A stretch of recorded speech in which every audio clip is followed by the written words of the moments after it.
إيران تعلن عن اعتقال 30 جاسوسا للولايات المتحدة يعملون على الأراضي الإيرانية، جلهم من الجامعيين والعاملين في الجيش. ووفق موقع فيلكا الإسرائيلي فإن الإيرانيين اعتقلوا هؤلاء الجواسيس بناء على معلومات من المخابرات السورية التي اخترقت عملية للأطلسي في سوريا. السبب الحقيقي الذي دفع أوروبا لمعاقبة مسؤولين أمنيين سوريين حسب عضو الكونغرس الأمريكي جيمس واكسمان هو جرأة دمشق على إحباط جهود الأطلسي وإسرائيل فيما أسماها محاربة الإرهاب.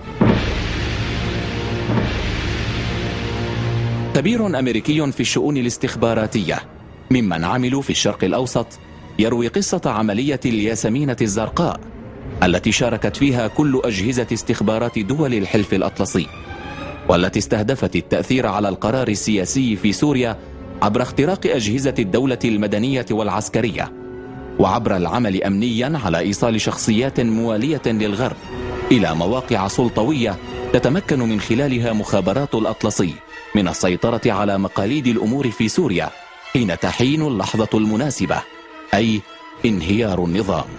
تلك العملية استمرت منذ نهاية العام 99 حتى الأول من نيسان الماضي، حيث اختفى 17 شخصا أو مفتاحا أمنيا ممن يسمون في عالم المخابرات بضباط الميدان أو المحركين الأمنيين، وهؤلاء يرتبطون عادة بضباط المحطات المخابراتية تحت غطاء العمل في السفارات الأوروبية.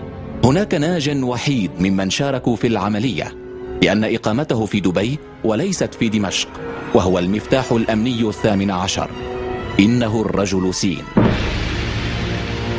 بعد فقدان الاتصال بالمفاتيح الأمنيين 17 قرر الأوروبيون تجميد العملية عبر إصدار أمر إلى الخلايا الأمنية المنتشرة في سوريا لترك البلد والهرب، لكن الأوامر التي وجهها الأطلسي جرى الرد عليها من أجهزة اتصال متطورة لمخابرات الأطلسي كان يملكها العملاء السوريون بكلمات قليلة. العملية انتهت مع تحيات المخابرات العامة السورية، والكلام هنا للخبير الأمني الأمريكي.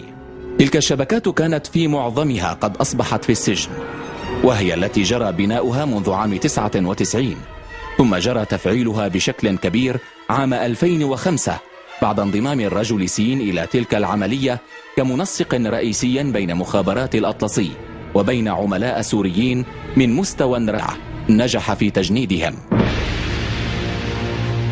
الرجل سين هو مهندس مدني سوري شغل عدة مناصب في مؤسسات دولية تعمل في سوريا وتدرج في تلك المؤسسات، حتى وصل لمرتبة اعتقد فيها أنه فوق كل الشكوك والشبهات.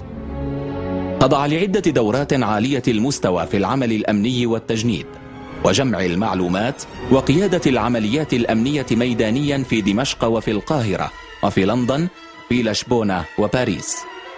الدور المفترض للرجل سين كان التنسيق لعملية انقلاب على النظام في سوريا، ومن ثم مشاركته في حكومة إنقاذ وطني بصفة نائب لرئيس الوزراء وزير للنفط. وقد زاد من أهمية الرجل سين الرعاية التي أولاه إياها أحد الأمراء الخليجيين، وهي التي جعلت منه مفتاحا ماليا للدخول في ما يسمى عالم المعارضة السورية السري في الداخل. المخابرات السورية وحسب موقع فيلكا تمكنت من خلال مراقبة ومتابعة الرجل سين على مدار سنوات طويلة من معرفة واكتشاف واعتقال عدد كبير من الخلايا المخابراتية التابعة للأطلسي ولإسرائيل في سوريا، وقد بلغ عدد المعتقلين العشرات، منهم 25 عميلا للموساد فقط.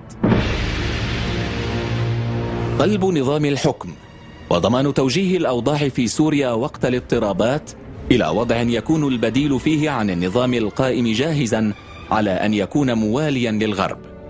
كل هذا كان الهدف الرئيسي لعملية الياسمينة الزرقاء. وعن سبب طول المدة التي استغرقتها عملية الياسمينة الزرقاء يقول الخبير الأمني الأمريكي إنها عملية استراتيجية تشبه عملية إسقاط الاتحاد السوفيتي وتفتيته، فبناء شبكات ذات قدرة عالية وكفاءة سياسية كبيرة يلزمها الكثير من الوقت، لكن الوقت مضى ومضت معه الياسمينة الزرقاء، دون تحقيق أهدافها، وليبقى عبق ياسمين الشام فواحا يحميه سيف دمشقي صان الشام على مر العصور.